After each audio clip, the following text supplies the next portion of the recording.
Beatles 28, you are clear for takeoff.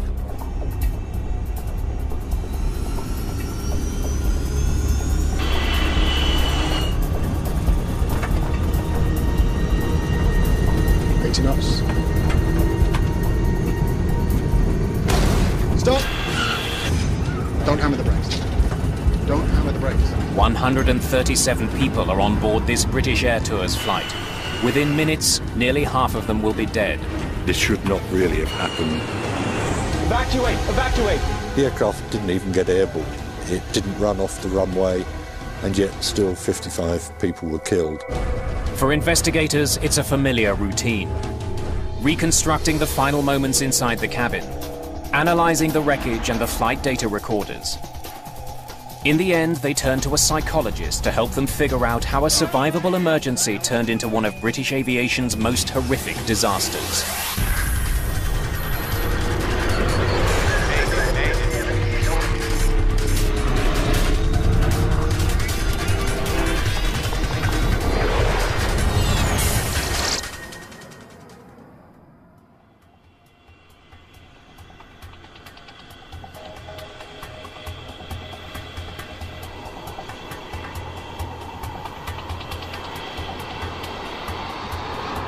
It's just before 6 in the morning on August the 22nd, 1985. Manchester's airport is coming to life. The first flights of the day are being prepped for departure. British Air Tours Flight 28 is scheduled to take 131 passengers from Manchester to the Greek island of Corfu. British Air Tours is a division of British Airways, specializing in low-cost flights to vacation destinations. It's a chilly morning. A slight breeze is blowing, ideal flying weather.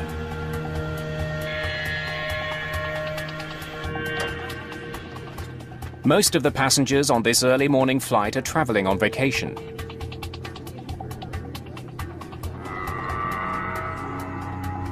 Lindsay Davis is heading to Greece with her boyfriend, Charlie Thixon.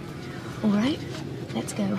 We'd been going out with each other for a year, and that's one of the reasons we were so excited about it. You know, it was our first holiday together. Captain Peter Terrington is in command. I was the senior training captain on the fleet. First Officer Brian Love is being trained by Terrington. He was going to perform the takeoff and landing as part of his training. All right, Captain? Yep. Briefing then, Brian. Airfield emergencies, you handling the aircraft. What are the 4 things you're going to stop for? Fire, failure, configuration warning, or you shouting stop. Okay, so you bring the thing to a stop, and I'll take over the aircraft and leave you to deal with the emergency. I'll liaise with ATC, okay? If you've talked about the possibility of an emergency and talked over what you will do, then if it actually happens, it's easier to recall those items. Okay, Brian, start 2. Starting 2. Oil pressure rising. Okay, go on. 25, 26, 27, 28, 29. 129 plus 2 on board, Captain.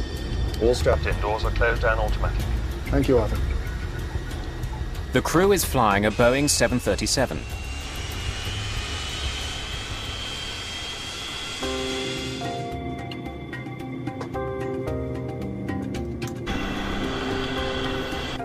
It takes just 4 minutes for the plane to reach the foot of the runway. Beatles 28, you are clear for takeoff. The 737 has 3,000 meters to get to takeoff speed. The engines are pushed to high power. I was sitting by the window, looking out of the window. Everything was normal. The plane was going quite fast. 80 knots. Check.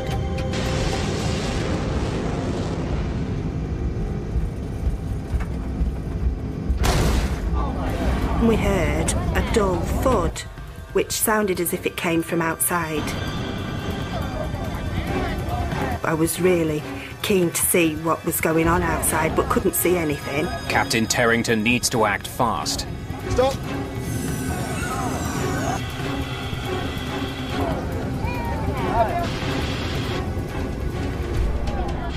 And the immediate reaction was to stop. We were quite a few knots below our decision speed, so I very quickly closed the throttles and applied reverse thrust. We could feel the aircraft slowing down, and Arthur said, "Oh, I think we've blown a tyre," and I didn't know, so we just waited to hear it. Don't hammer the brakes. Don't hammer the brakes. I thought the engine would cause damage to the undercarriage if we braked too strongly. Probably nothing. I wouldn't worry. And just assumed that maybe a tyre had burst, so I wasn't really alarmed at that point. My thought at that time was, oh, okay, we're going to get off this plane and probably have to move all the luggage onto another plane and take off.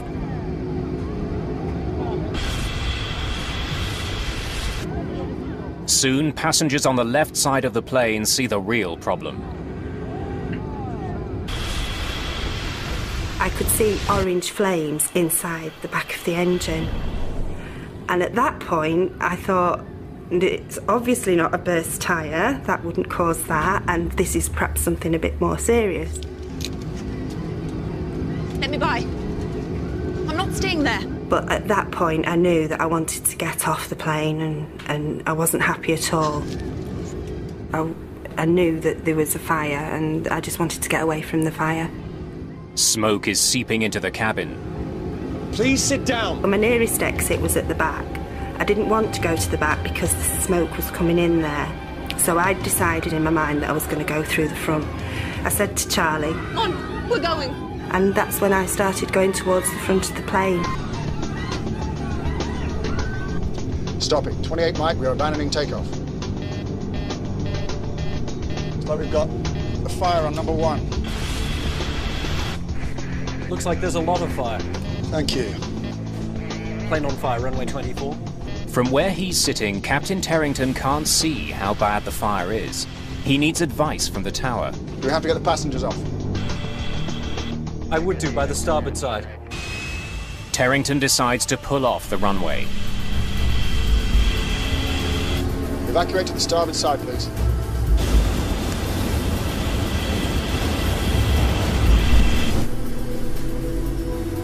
Fire drill, engine number 1. Shutting down 2. Evacuate! Evacuate! Please stay calm! Before the flight crew leaves the cockpit, they must complete a 15-step checklist. Parking brake. Set. Speed brake lever. Down. But time is running out. We had an evacuation checklist, but it was 4 pages long, and the last item was to get the passengers off. Engine and APU fire warning switches. This didn't cover my problem at all. On the 737, there are 4 cabin doors. The 2 in the back are covered in flames and smoke, leaving only 2 for 137 people. Then, a mechanical problem eliminates one of those. Well, Arthur was opening one right, and he was really it was really trying to open, it was really hard to open. The back of the cabin is filling with smoke. It's making breathing difficult. Passengers rush forward. It just seemed to go on forever before they started evacuating. And that's when I thought, I'm not going to get off, it's going to blow up with all of us on it. Engine and APU fire warning switches. Right now, all 137 people on board are alive. But with every second, their odds of surviving are decreasing. Flight 28 is becoming a death trap.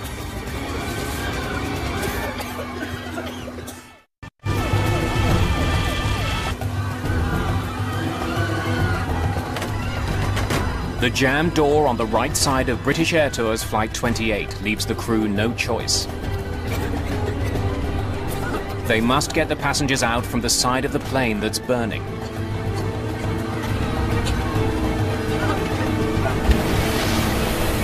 As soon as we opened the door, the fire service were already around, shooting foam up the slide that came into the galley floor. We wanted to start to evacuate the passengers, but there's a bit of a bottleneck and nobody was coming forward. The aisle is quite narrow where the galley is, and they were sort of, and then they were pushing forward, and I could see this boy that was really sort of pushed against the wall. He couldn't get out, so I pulled him by his t-shirt, had the yellow t-shirt on, and he sort of tumbled forward, and after that everybody sort of just tumbled in behind him. And we just directed him down the slide.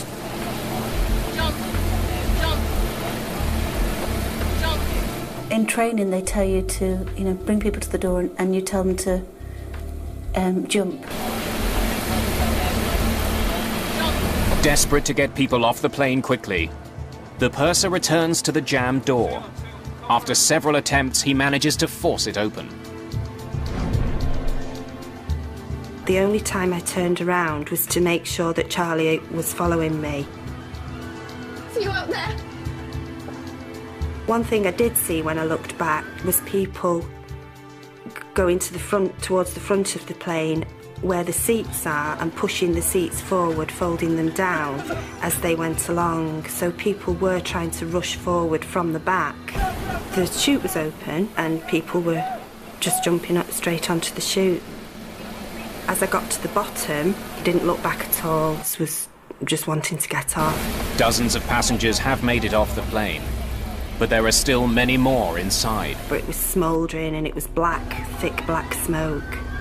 And Charlie had said that after you'd gone, this black smoke came down, he said, and everybody was screaming and panicking. He said people are going to die in there. Standby power switch. Captain Peter Terrington and his first officer Brian Love are still aboard the burning airplane, and they still haven't completed the steps required to evacuate. There was 4 tons of fuel coming out of that aircraft wing tank. Okay, go, Brian. Go, Brian. I could see quite a lot of flames. Completing the checklist would put their lives at risk. We did as many items as we could, and then we both went out of the flight deck window.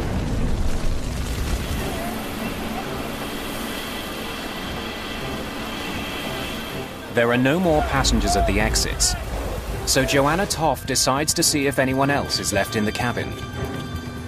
And the smoke was you could touch it. It was so thick, and you could take it was awful, really. No.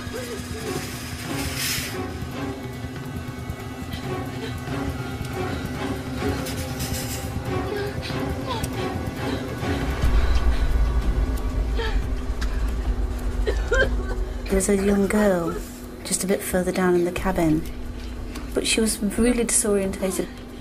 I mean, I suppose we all were, really. We just didn't have any idea what was going on. I just brought her down to the slide. She was taken off then. The fireman was telling me to come, and I was thinking, well, I've not finished, we've not finished yet. When Toff re-enters the cabin, the thick smoke makes it as hard to see as it is to breathe. It was really dark and quiet. I'd never seen anything like it. And I could see the light from the door anyway by then, so I knew where the door was. The smoke forces Toff to abandon her search.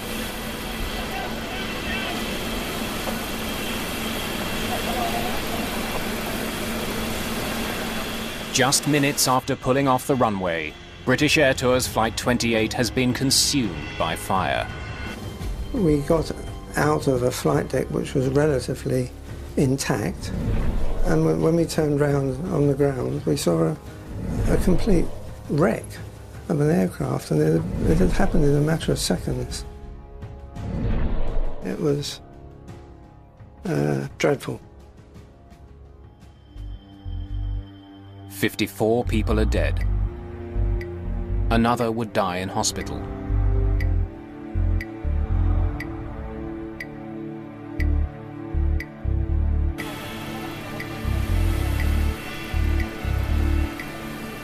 There was nothing wrong really with us. We thought nothing physical wrong with us, but our lives changed, you know, just in those few hours.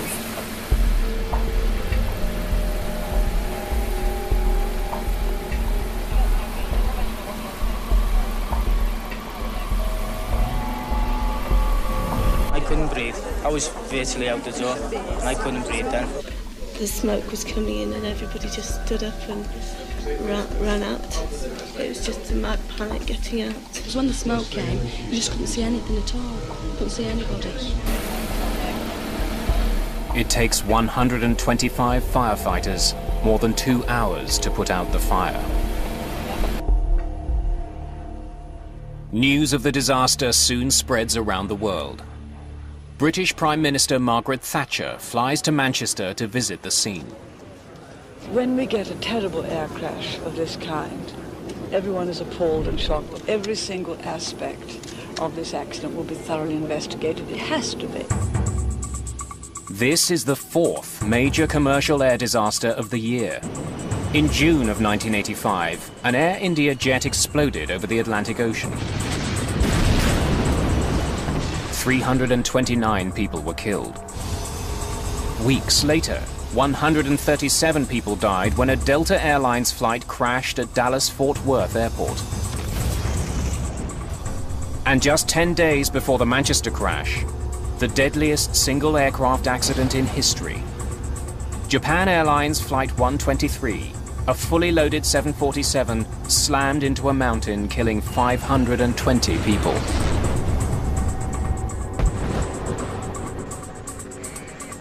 British Air Tours Flight 28 adds 55 new victims to the list of casualties.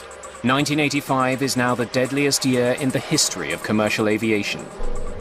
The flying public is getting nervous.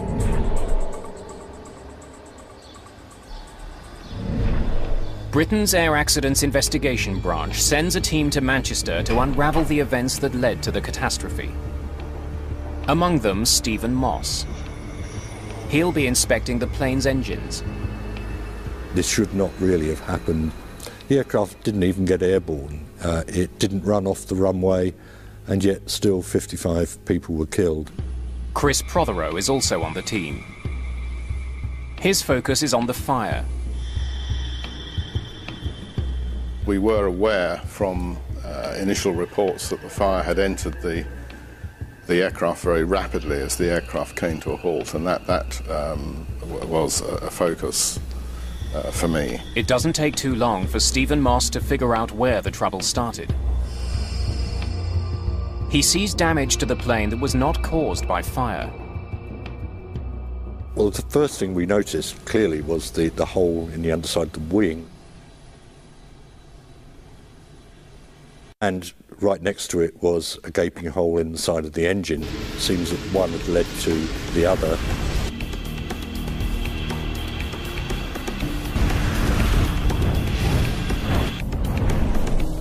To get a plane loaded with passengers off the ground, you need to generate massive thrust. That power is created when air travels through the front of the engine to a series of compressor fans. It's then ignited, and the exhaust pushes the plane forward. Something had clearly gone very wrong with Flight 28's left engine.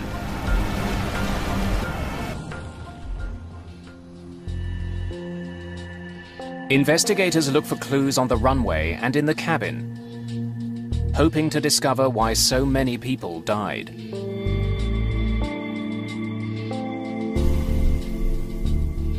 Entering the cabin for the first time, there was as with all aircraft fires, there's an overwhelming and pungent smell. Burning plastic, burnt fuel, burning material had dropped down onto seats, and so the aisles were filled up with the remains of overhead lockers. A scene of devastation. The damage in the cabin is revealing. It's almost completely charred up high, but is relatively intact down low. It was clear that there had not been flashover in this particular case. A flashover occurs when the gases in an enclosed space become so hot that they ignite, incinerating everything around them.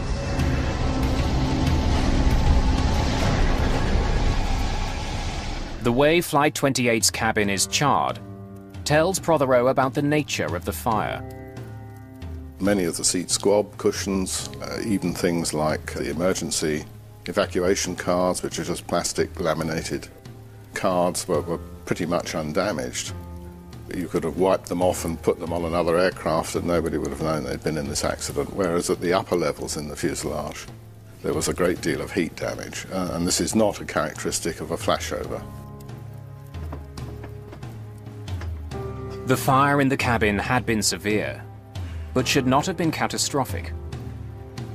This leaves investigators with two questions. Why did so many people die? And what caused the fire? The answer to the second question may be outside the plane, lying on the runway.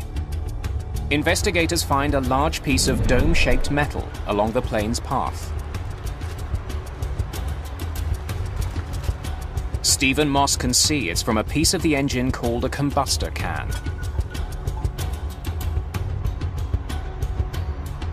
It looks like there'd been a separation of the can from the front end from the back end. The combustion chamber of the 737's jet engines contains 9 combustor cans. It's where fuel and air are mixed and ignited, so each can needs to withstand intense heat.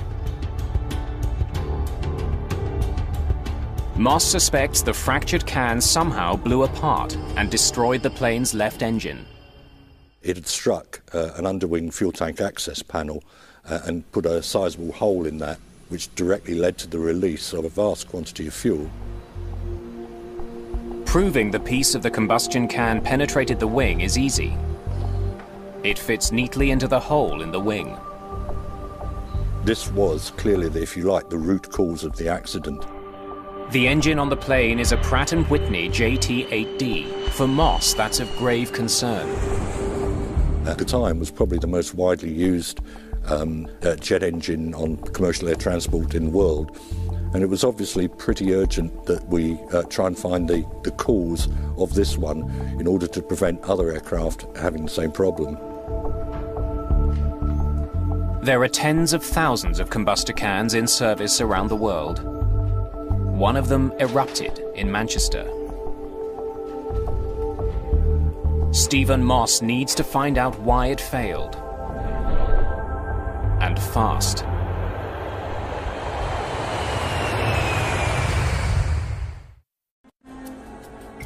Investigators looking into the deadly fire on board British Air Tours Flight 28 study the plane's maintenance log. They discover the combustor can that ruptured had previously been repaired. We needed to look at that repair and how effective it was. During a routine inspection a year and a half earlier, mechanics had found small cracks in some of the combustor cans.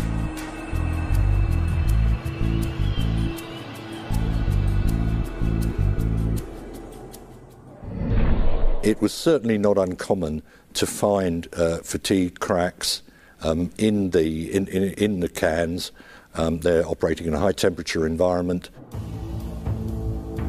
The manuals give various schemes for repairing these cracks.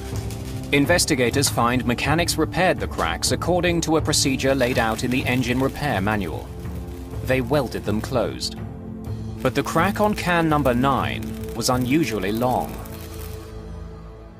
The overhaul manual did not give any limit on the length of crack that could be repaired, and it was a longer crack than had been experienced before.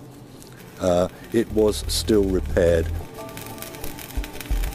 After the repaired cans were put back in the engine, mechanics had no way of knowing the weld didn't effectively seal the crack.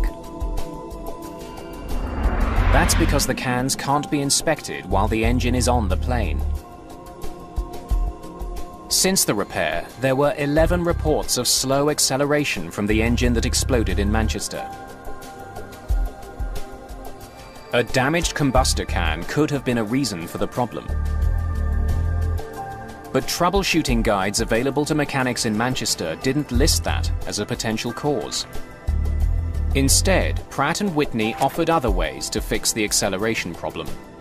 It didn't seem to ring any great alarm bells with them, if you like. They'd seen it before, and it had never turned out to be anything serious. So mechanics in Manchester made minor adjustments to fix the plane's idle speed and kept the plane in operation. Cockpit voice recordings revealed that the crew of Flight 28 was aware there was a problem with slow acceleration. Slow acceleration on number 1 engine day before yesterday. I was on the flight, yes, sir. Engineers signed off on it. But the log entry led Captain Terrington to believe that the problem had been fixed. A comment in the TET log for the flight before the last one, that the engine was slow in accelerating. It wasn't apparent as a serious problem because the engineers had done some work and the aircraft had been flying the previous day with no problems. The idle speed adjustments didn't fix the real problem, the cracked combustor can. And it reached the breaking point on Flight 28. Stopping. 28 Mike, we are abandoning takeoff. Evacuate! Evacuate! Please stay calm and don't panic. If the airline had inspected the cans, I think there is no doubt that they would have seen the problem. Investigators now know the origins of the Manchester disaster. The welded crack in combustor can number 9 gave way as Flight 28 sped down the runway. The front of the can was ejected from the engine and put a hole in the underside of the left wing. That led to a huge fuel leak onto the damaged engine, which caused the fire. Engine fires are not uncommon. The body of a 737 is insulated with fire-retardant material to protect the cabin. Investigators still don't understand how a fire outside the plane spread into the cabin as quickly as it did. Fire Inspector Chris Prothero finds part of the answer from viewing photographs of the plane as it sped down the runway. It was clear from these photographs that there was a very dynamic phase to the fire whilst the aircraft was at speed on the runway, which produced this energetic, turbulent, sort of blowtorching type of fire, visually anyway, trailing behind the aircraft. A press photo from the day of the crash leads Prothero to a new theory. The photographs of the aircraft that appeared in the press showed the left thrust reverser deployed.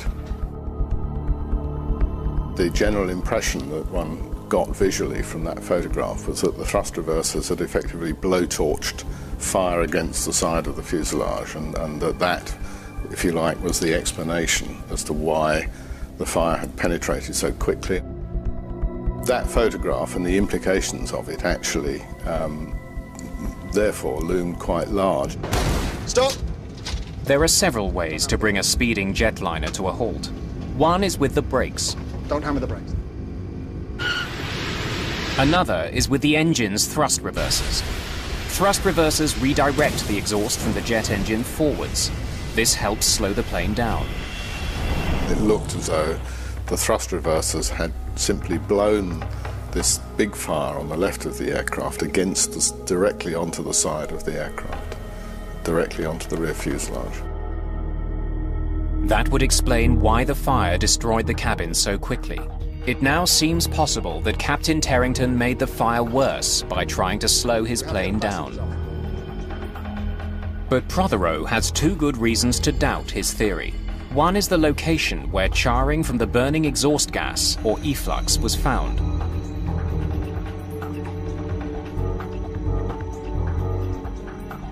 The efflux impinges on the fuselage further up, closer to the roof, the crown skins of the aircraft. So actually, the penetration that we had low down did not fit with that.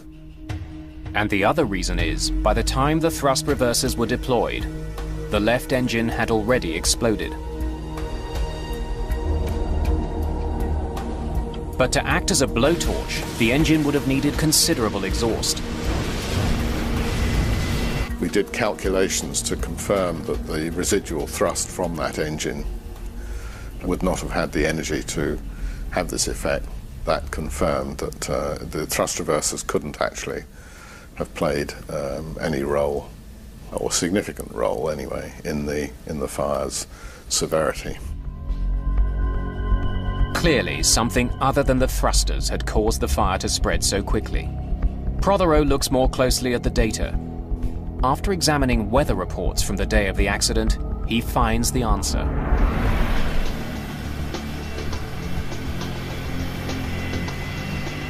The wind was the main factor that determined the severity of the fire in terms of its attack on the outside of the aircraft, how rapidly it penetrated the aircraft, and it also affected the conditions inside the cabin. Believing he had blown a tyre, Captain Terrington made a fateful decision. Stop it. 28 Mike, we are abandoning takeoff. Well, when we heard the thud and we closed the throttles, it was my assumption that we were going to turn off the runway, clear the runway, ask air traffic for an engineer to come out and check the tyres. Like a highway, an airport runway has a series of exits. Captain Terrington chose one called Link Delta. But we've got a fire on number 1. When we got the additional information of a fire warning, the brain was already programmed to carry out the stop. The crew had been aware that they had a fire, but didn't really appreciate at the time the nature of the fire, the severity of the fire, so they had turned off the runway. Captain Terrington turned his plane to the right and brought it to a stop. He couldn't have realized that doing so would make the problem far worse. There was a crosswind, a slight crosswind, from the left side of the aircraft that was carrying the fire that was burning from the fuel that was pulled underneath the left wing. It carried that fire aft, rearwards, and took over and under the rear fuselage, in between the wing and the tailplane. The wind wrapped the fire around the back of the plane and into the cabin. If there'd been no wind at all, I think the situation would have been very much more benign. Investigators have discovered how the fire started and the conditions that caused it to penetrate the cabin. Now investigator Ed Trimble must solve the biggest mystery surrounding the Manchester accident. Here we had an aircraft which had aborted the takeoff for good reason, had taxied off and stopped in a taxiway in an expeditious manner, and yet 55 people had lost their lives. So there was a big question as to precisely why that had occurred. Investigators learned that most of the dead were not found in the worst burned parts of the plane. Autopsies will point to the real killer on Flight 28.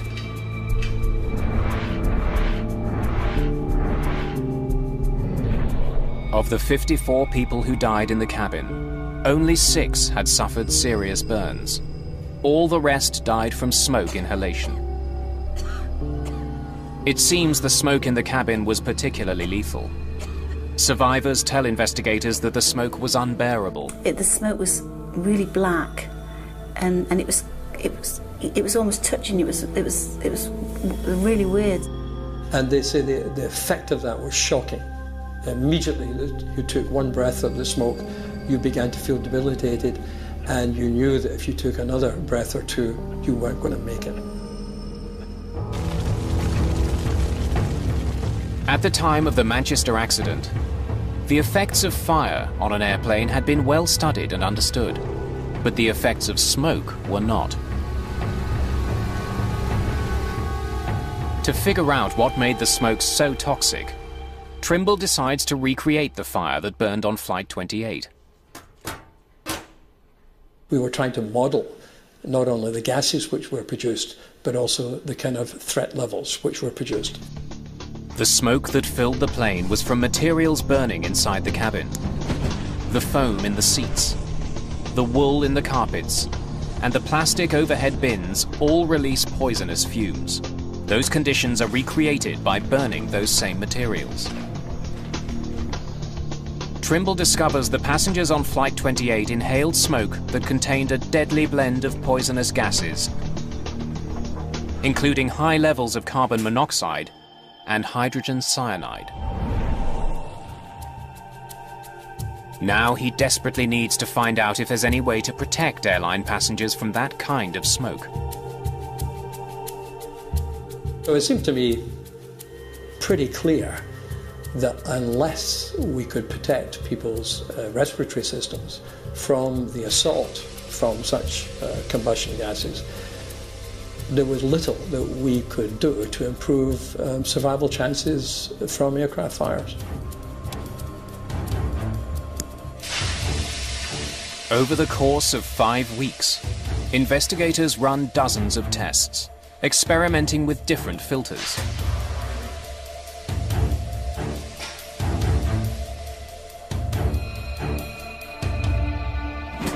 They burn nearly 1/4 ton of material to create the necessary smoke. Their dramatic conclusion: it may have been possible to save passengers' lives.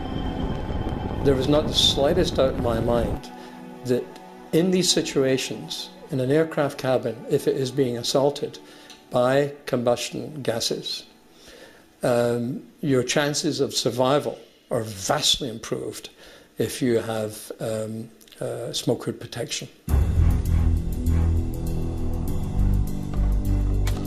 British Air Tours Flight 28 had only enough smoke hoods for the crew. They were never used. Trimble's research indicates that smoke hoods for passengers could have saved lives. There were hoods available, both of the filter type and the breathable gas type, which can provide a very high level of protection to people in these circumstances.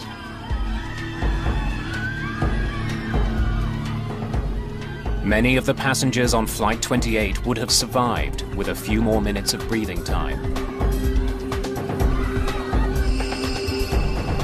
It was in a blink of an eye, you know, from the time, you know, we stopped on the runway, you know, just within a few minutes, you know, it was all over, really.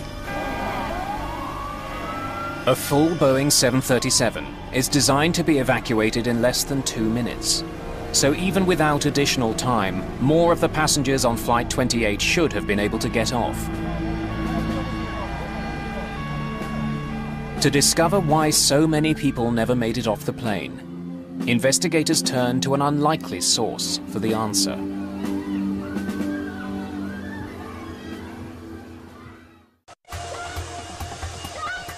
By law, airplane manufacturers must prove their planes can be evacuated quickly and safely. When the 737 was introduced in the UK, Boeing demonstrated that 130 people could get off the plane in just 75 seconds. All public transport aircraft are certificated to the same criteria, and that is that the total complement of passengers must be capable of evacuating from the aircraft using half the exits in the aircraft, generally one side or the other, within a maximum of 90 seconds. But 90 seconds after Flight 28 came to a stop, most of the passengers were still on board. The reason why the evacuation in Manchester wasn't achieved in 90 seconds is because the conditions in a real fire evacuation are completely different from the certification conditions. The certification evacuation is conducted in clear conditions, with no smoke that reduces vision and overwhelms passengers. Within minutes of coming to a stop, Flight 28 filled with thick black smoke. As soon as the smoke began to spill into the rear cabin and then flow forwards, essentially that induced immediate panic in those who were so affected by the smoke, because their respiration, I mean, the typical comment was, I took one breath of smoke and I felt as though my lungs were solidifying. You can imagine under these conditions that people have got to get away from the smoke. And the people did this by basically clambering over the seats and other people in front of them. In less than 5 minutes, what should have been a survivable accident turned deadly. To prevent future tragedies, Britain's Civil Aviation Authority decides to learn more about people. Helen Muir is a psychologist and a leading expert on how airplane design can influence survival. She's asked to study the behavior of passengers on Flight 28 to figure out why so many died. What we had to learn to do was to design the aircraft interior so even if we had what we might say was dysfunctional behaviour in totality, we could accommodate the needs of individuals and their desperate rush to get out. Muir configures a cabin to duplicate Flight 28 and fills it with volunteers. Then, to have them act as though the plane's on fire, she offers money to the first ones off. And that produced behaviour that was quite unbelievable. People went over seats, they went round, past each other, all sorts of things. And indeed, when survivors from the actual Manchester accident came and saw the videos, they said, yeah, that's how it was.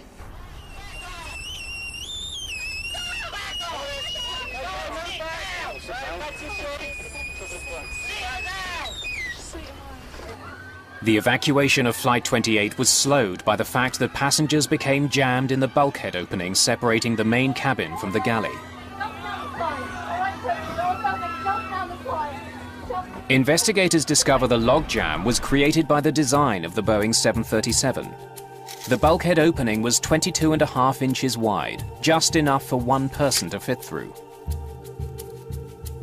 But what they wanted to know was how much wider would they have to make it for people not to get stopped and blocked. We were trying to do as much as we could to recreate the situation which had happened at Manchester and then to systematically vary the aircraft interior to see what changes would improve the situation for passengers. Muir's tests showed the narrow bulkhead opening created bottlenecks that flight attendants had to constantly clear. Increasing the width to 30 inches greatly improved the movement of passengers.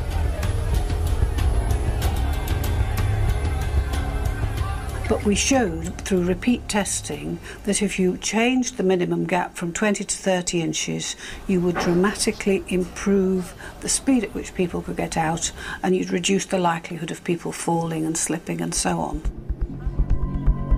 As a result of Helen Muir's work, a recommendation was made to increase the space between the bulkhead walls to 30 inches and introduce strip lighting to help guide passengers to exits even when they are blinded by smoke.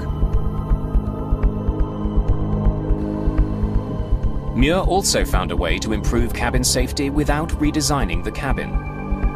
Please sit down. She conducted research on the behavior of the cabin crew in emergencies and found that passengers get off a plane much faster with a highly assertive crew.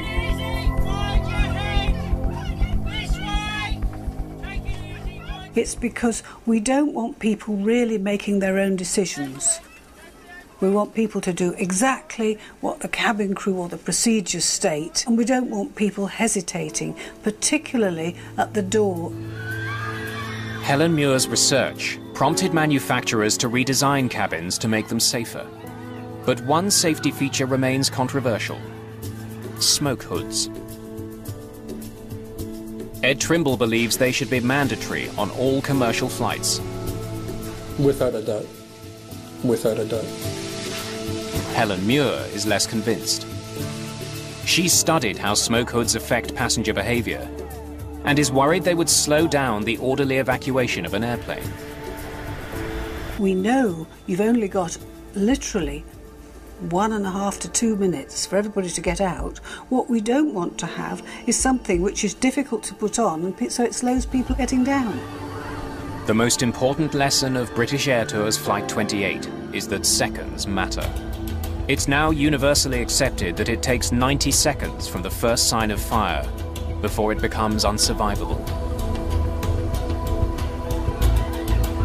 The passengers on Flight 28 lost valuable time when the starboard side door jammed.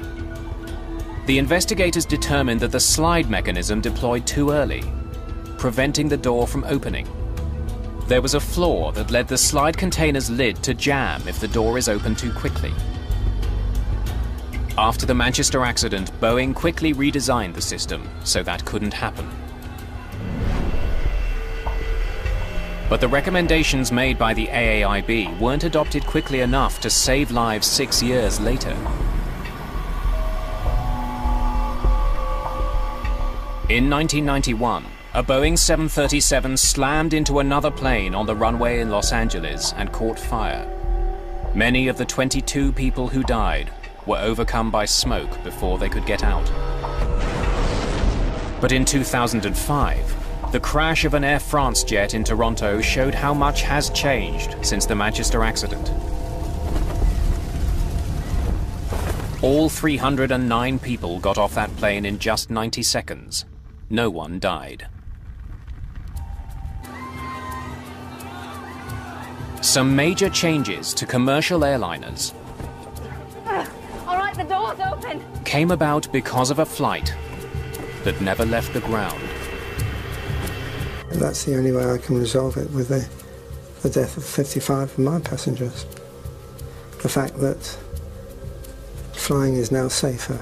I can't imagine anybody, you know, doesn't wish that it hadn't happened. You know, despite what's been learned and despite maybe the subsequent lives that have been changed, you know, you'd give anything for it not to have happened.